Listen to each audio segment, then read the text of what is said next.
Students, let's now study about the last point from this lesson, arcs. Dear students, what is actually an arc?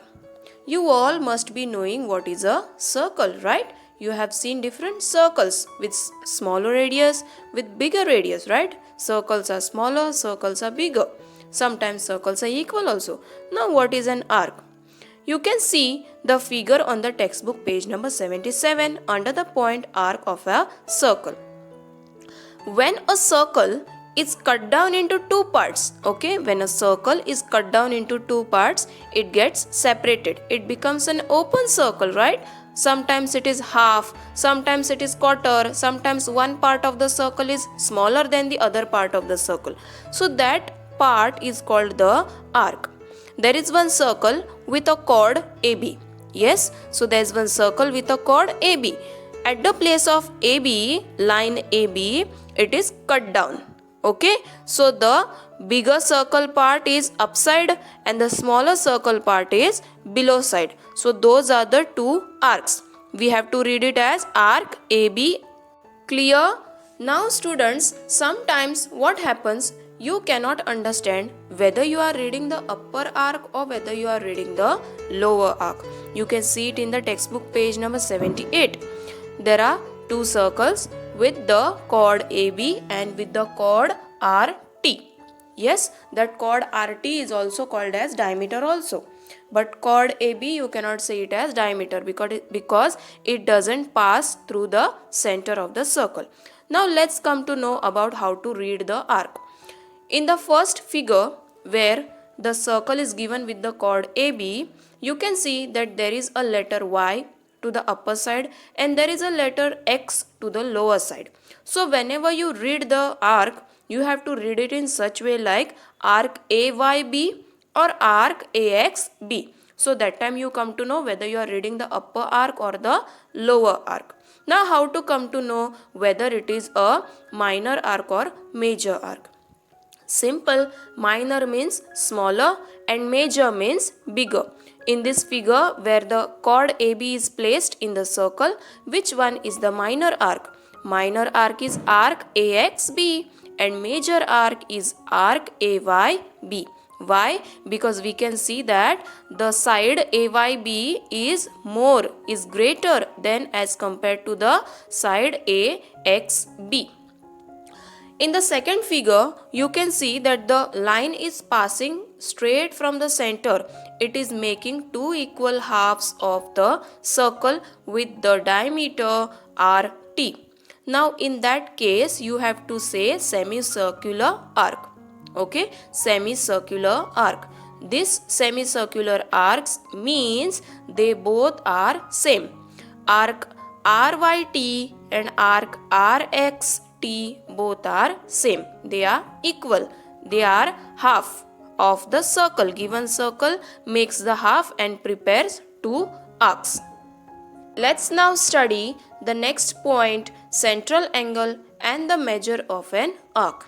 What exactly means a central angle? The angle whose vertex is to the center of the given circle, then it is called as the central angle.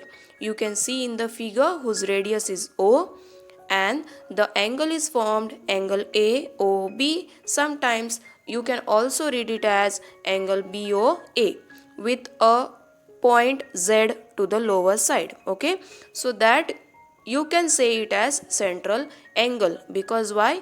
The vertex, the point O, is placed at the center of the circle.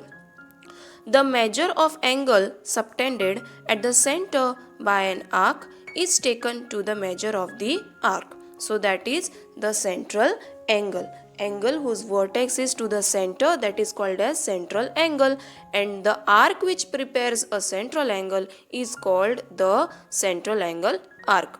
What is that arc now? Arc AZB. Okay, this is the arc AZB, and central angle is angle AOB. You can also read it as angle BOA. Arc also you can read it opposite, arc BZA. You can read it like that also. Then the measure of the minor arc. Minor arc means smaller arc major arc means bigger arc. Okay, the measure of minor arc is, you can see, 70 degree, so that is smaller arc. Who is that smaller arc? Arc AYQ. And major arc is arc AXQ. How to find out the value of a major arc when the minor arc measurement is given? We all know 360 degree is the measurement of the whole circle, and one angle is given of 70 degree. So 360 minus 70 will give you 290. Yes, so the major arc is 290 degree major angle, and the minor angle is 70 degree. What is the minor arc? Arc AYQ is the minor arc, and the major arc is arc AXQ. You always have to read the point, the letter which is in the middle, in the between of the arc. Otherwise, you will not come to know which one you are reading. You are reading the smaller one, that is minor, or the major. The measure of a circle. The measure of a circle is always 360 degree. Clear? It is always 360 degree. What about half circle? Semicircle is always 180 degree. If you are making half of a circle, then 360 divided by 2 will give you 180 degree. Measure of a semicircular arc. Look at the figure and determine the measure of the semicircular arc, arc AXB and arc AYB. You can see both are equal. They are half of the given circle. So they both are 180 degree. I hope you understand today's class. Here we finish up with the lesson circles. Thank you.